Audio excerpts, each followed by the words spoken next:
Hello everyone, welcome to my channel let us be professional. आपका हमारे channel पर हार्दिक स्वागत है। तो जैसा कि आप टैगलाइन देख के क्लियर ही हो चुके होंगे कि आज का ये वीडियो किस टॉपिक पे है। इंग्लिश के कुछ कॉमन वर्ड्स जिनको हम सभी यूज़ करते हैं, बट कहीं ना कहीं एक छोटी सी डाउट हमारे अंदर बैठी रहती कि क्या मैं सही बोल रहा हूँ या हो सकता है मेरा गलत ना हो जाए। तो इसी डाउट को दूर करने के लिए और बहुत से कॉमन से वर्ड से बच्चे भी क्लास में यूज़ करते हैं, हम सभी यूज़ करते हैं, उन्हीं की डाउट को क्लियर करने के लिए मैं ये छोटी सी वीडियो शूट कर रहा हूँ। तो आइए बिना किसी देरी के बढ़ते हैं अपने वर्ड्स पे। उससे पहले अगर अभी तक आपने हमारा इसका पार्ट 1 नहीं देखा है तो इसका लिंक नीचे डिस्क्रिप्शन में दिया गया है, आप वहाँ पे जा करके विजिट करके उस पर क्लिक करके वो वीडियो भी देख सकते हैं और उससे आपको इस चीज़ को समझने में ज़्यादा बेटर होगी। तो बिना स्किप किए वीडियो को लास्ट तक देखिएगा and I hope and I am trying to, मैं कोशिश करूँगा कि आज के बाद इन वर्ड्स के साथ आपको फिर इन फ्यूचर डाउट ना हो। उसके लिए एक ही चीज़ करना है कि मोर देन मोर आपको ये वर्ड्स यूज़ करने हैं, आपको खुद बोलने हैं।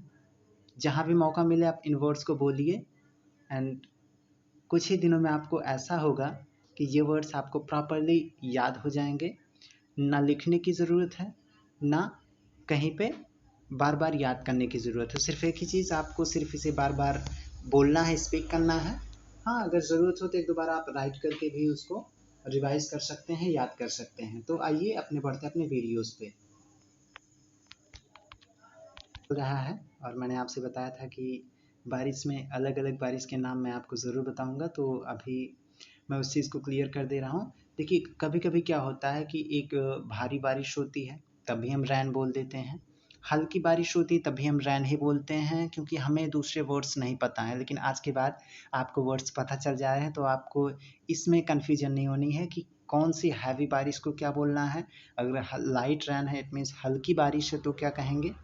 तो पहला है यहाँ पे शॉलिंग। शॉलिंग क्या होता है, जब मौसम क्या होता है, एक एक बूंदाबांदी जिसे हम कहते हैं कि जिसमें नॉर्मली हम बाहर भी निकल जाए तो बहुत ज़्यादा कुछ नहीं कह सकते, बट यहाँ रैनिंग की बात करें तो अब तक हम रैन ही उसे कहते थे, लेकिन अब रैन ना करके उसे शॉलिंग कहेंगे। जब एक एक बूंद या बूंदाबांदी जिसे हम अपनी भाषा में कहते हैं कि जब बूंदाबांदी हो रही हो, तो शॉलिंग मीन्स बूंदाबांदी या एक एक बूंद करके बरसना। सेकेंड हमारा वर्ड है ड्रिजलिंग। अब ड्रिजलिंग क्या होती है, जैसे फवारा होता है वैसे हल्की बारिश जब होती है इट मीन्स उसमें हम भीग भी सकते हैं, लेकिन इट्स नॉट अ मेजर रैन। बहुत ज़्यादा बारिश नहीं, मीडियम टाइप की बारिश होती है ड्रिजलिंग, हल्की बारिश इसमें होती है। और इसके बाद तीसरा हमारा जो होता है ये होता है हैवी रैन। अब ये भारी बारिश होती है, यानी इसमें बहुत ज़्यादा तो नहीं कह सकते, लेकिन एक ड्रिजलिंग से काफ़ी ज़्यादा बारिश होती है इसमें, है ना, भारी बारिश इसे कहते हैं। और इसके बाद लास्ट वन दिया है, it's running cats and dog. अरे बाप रे, ये क्या दे दिया, कुत्ते और बिल्ली बरसते हैं, अचंभा हो रहा है। नहीं, इट्स अ रियल, सही लिखा गया है, वर्ड्स नहीं गलत हैं। It's a running cats and dog. कुत्ते और बिल्ली बरसना का यहाँ पे सेंस है भयंकर बारिश, यानी जो हमारी भारी बारिश है इससे ज़्यादा, यानी एक जो होता है ब्रस्टिंग क्लाउड, बादल का फट जाना, वो अलग चीज़ है, लेकिन उससे कम, लेकिन भयंकर बारिश, बहुत ज़्यादा अथाह बारिश जिसे कहते हैं, हो जाए तो उसे भयंकर बारिश कहते हैं। यानी it's running cats and dog, यानी बड़ी बड़ी बूंदें जब गिरती हैं और ज़्यादा मात्रा में बरसता है तो उसे भयंकर बारिश कहते हैं। एक लंबे समय तक बारिश होती रहती है तो उसे भयंकर बारिश कहते हैं। यानी it's a raining cats and dog, यानी हम कह सकते हैं भयंकर बारिश हो रही है एट अ कंटिन्यू टाइम। तो ये चारों बारिश आपकी हो गई, यानी सॉलिंग, drizzling, heavy rain and it's a raining cats and dog. तो इसे आपको क्या करना है, जब भी हल्की बारिश हो तो आप खुद से सोचिए वो वर्ड क्या था, हल्की बारिश को क्या कहते हैं, अच्छा भारी बारिश को क्या कहते हैं, अच्छा अब जो बारिश हो रही इसको क्या कहेंगे, बस आप सोचिए, वर्ड्स अपने आप याद आ जाएंगे। सो ये हो गया। इसके बाद हमारे अगले वर्ड्स हैं, रैनिंग हो गया। दो वर्ड्स आपके लिए और मैं लेके आया हूँ, हैं तो कॉमन ही, लेकिन हमें इसमें मोस्ट ऑफ द डाउट ही रहते हैं। डाउट इसलिए रहते हैं कि हियर एंड लिसन दोनों का मतलब होता है सुनना, लेकिन अब सुनना ये हम जानते हैं, अभी तक जानते थे कि दोनों का मतलब सुनना होता है, लेकिन एक छोटा सा माइन्यूटली डाउट होता है। तो अभी ये ध्यान से देखिए इसको। देखिए, हियर का मतलब क्या होता है, सुनाई देना, और लिसन का मतलब होता है सुनना। अब लिसन क्या होता है, जब एक टीचर क्लास में आपको पढ़ा रहा होता है तो कहता है लिसन, यानी सुनिए मेरी बातों को, यानी इंडिकेशन देके वो कहता है कि लिसन, यानी मेरी बातों को सुनिए। और वहीं जो हियर होता है, आप रास्ते में आ रहे थे, दो लोग आपस में बात कर रहे थे, आपने कुछ बातें उनकी सुन ली। आप रास्ते में जा रहे थे, अचानक से कोई एक जोर से आवाज़ आई, तो आपने देखा कि किसी गाड़ी का टायर फट गया था। यानी अनवांटेड जो नॉइज़ होती है, जो बिना अनचाहे यानी बिना इंटेंशन के हमारे कानों, क्योंकि हमारे कान तो खुले हैं ना, उन पे तो कोई रोक लगा नहीं सकता, उन कानों में तो वो सारी चीज़ें आएंगी जो आसपास हमारे चल रही होंगी। तो हियर का मतलब अनवांटेड थिंग्स जो हमारे कानों में आ जाएं। और लिसन यानी कि जिसको हम इंटेंशन बना के केयरफुली उसको सुने। तो आई थिंक ये दोनों आपको क्लियर हो चुके होंगे और मैं क्लियर कर पाया होऊंगा। सो हमारे नेक्स्ट वर्ड्स हैं, वन बाय वन आइए हम चलते हैं। तो फिर ये हमारा वर्ड है फील फ्री, यानी बेझिझक। अब बेझिझक क्या होता है, अगर टीचर पढ़ा रहा होता है, मैं मोस्ट ऑफ द क्लासरूम से रिलेटेड वर्ड्स ही बता रहा हूँ जो हम most of the commonly use करते हैं। तो फील फ्री क्या, बेझिझक, यानी कहते हैं ना बेझिझक पूछो, अगर डाउट अगर आपको लग रहा है तो फील फ्री होके पूछ लीजिए, यानी बेझिझक, नो डाउट। अगर लग रहा है सर मुझे समझ में नहीं आ रहा क्या करूँ, पूछूँ, तो सारे बच्चे मजा लेंगे, मेरा मजा लेंगे ना। आप बेझिझक पूछिए, एक बार नहीं 4 बार पूछिए, यानी बेझिझक मीन्स फील फ्री। तो फील फ्री मीन्स क्या होता है, बेझिझक होता है। हमारा अगला वर्ड है, अब लो जी, हेयर स्टाइल में आजकल कहाँ कौन पीछे रहने वाला है।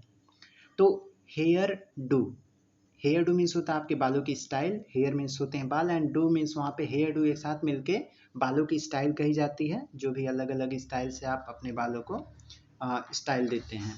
हमारा अगला वर्ड होता है कॉम्ब हेयर। वैसे कॉम्ब मीन्स होती कंघी और हेयर मीन्स होती बाल, लेकिन यहाँ पे कॉम्ब हेयर दोनों एक साथ मिलके हो जाता है बालों को कंघी करना, यानी आप कंघी करते हैं बालों को। उसकी जगह पे अब ये ऐसा नहीं कि उसका वर्ड आपको नहीं पता, आप इंग्लिश में ये वर्ड बोल सकते हैं, आई एम कॉम्बिंग हेयर, मैं अपने बाल कंघी कर रहा हूँ, इज कॉम्बिंग हेयर, वो अपने बाल कंघी कर रहा है, या कॉम्ब हेयर, बालों को कंघी करना। इसके बाद हमारा नेक्स्ट वर्ड है थप्पड़ जड़ना।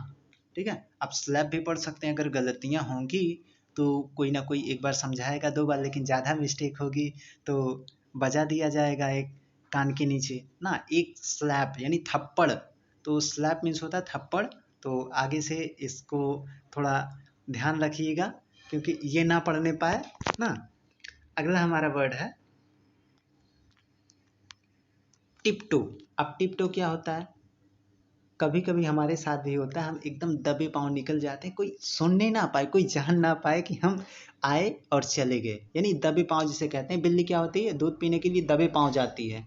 कभी कभी हम घर में कुछ मेहमान होते हैं, नॉइज़ होती है, कुछ गेस्ट आए होते हैं, नॉइज़ ना होने पाए, इसलिए हम बहुत ही बचा के चले जाते हैं कि नॉइज़ ना होने पाए, है ना। तो टिपटो मीन्स होता है दबे पाँव। हिंदी में देखिए हम बोलते हैं, लेकिन इसकी इंग्लिश हमें नहीं पता होती, इसलिए हम बोलना नहीं चाहते, और पूछते इसलिए नहीं क्योंकि अभी पूछेंगे तो सारे बच्चे मजा लेंगे, इसी चक्कर में हम पूछते हैं, यानी फील फ्री नहीं हो पाते। बेझिझक आप पूछिए, उससे आपके डाउट क्लियर होंगे, और डाउट क्लियर होगा तो आप उस चीज़ को फ्रीली होके बोल सकते हैं। तो टिप्टो मीन्स हो गया दबे पाँव।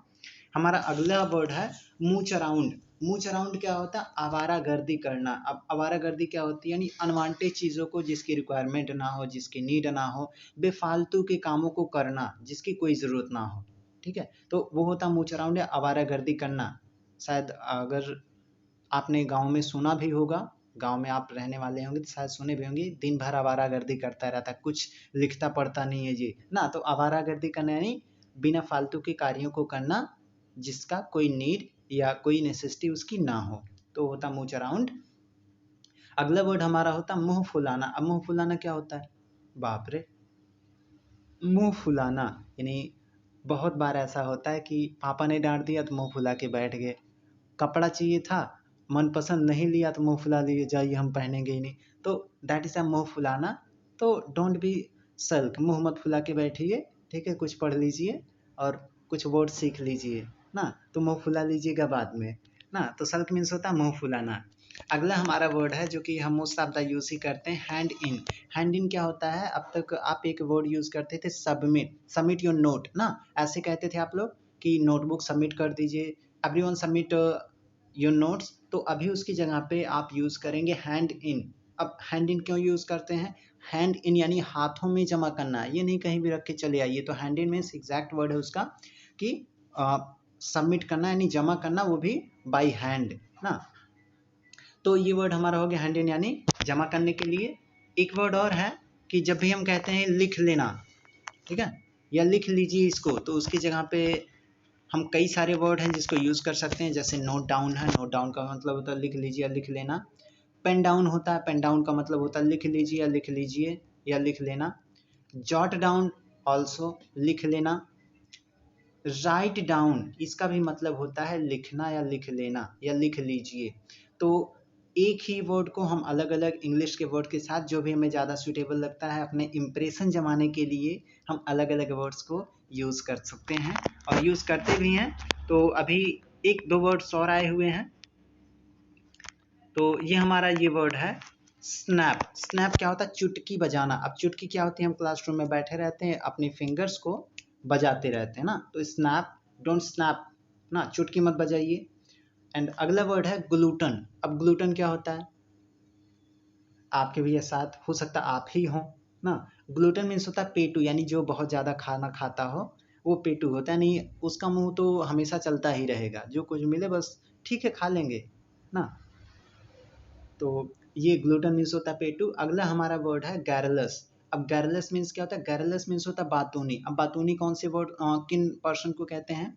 बातूनी वो लोग होते हैं जिनके जो हमेशा बात करते रहते हैं, यानी उनकी बात कभी खत्म नहीं होती है ना।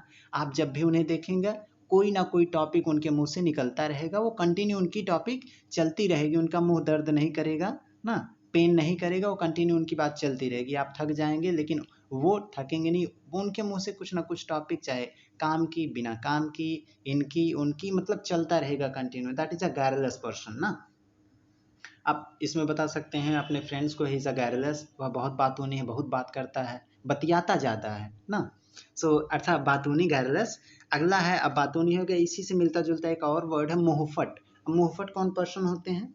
मुहफट कौन पर्सन? आपका दोस्त भी हो सकता है आप भी हो। अब मुहफट होते क्या है इसको समझ लीजिए। मुहफट मीन्स होता है जो किसी भी चीज़ को बिना सोचे समझे कुछ भी बोल दे ना।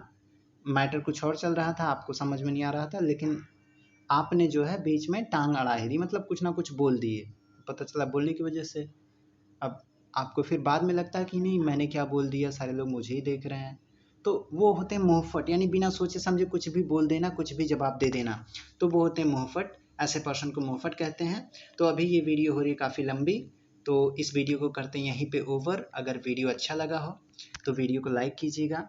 किसी भी वर्ड में अगर अभी भी आपको डाउट हो तो कमेंट बॉक्स में ज़रूर बताइएगा, and I am trying to my best. मैं उसको एक बार फिर नेक्स्ट वीडियो में इसके पार्ट 3 में एक्सप्लेन करने की कोशिश कर दूंगा। तो तब तक कीप वॉचिंग, कीप स्टडिंग, पढ़ाई करते रहिए और वीडियो देखते रहिए, लेकिन वीडियो देखने में अपना टाइम वेस्ट मत कीजिए। देखिए, देखने से देखिए आपका कुछ नहीं होगा जब तक आप उसे रिवाइज नहीं करेंगे, उसको प्रैक्टिस में यूज टू नहीं करेंगे, उसको आदत में नहीं लेके आएंगे, तब तक आप फिर उन वर्ड्स को भूल जाएंगे। तो अभी के लिए इस वीडियो में इतना ही। Thank you, have a nice day, bye bye.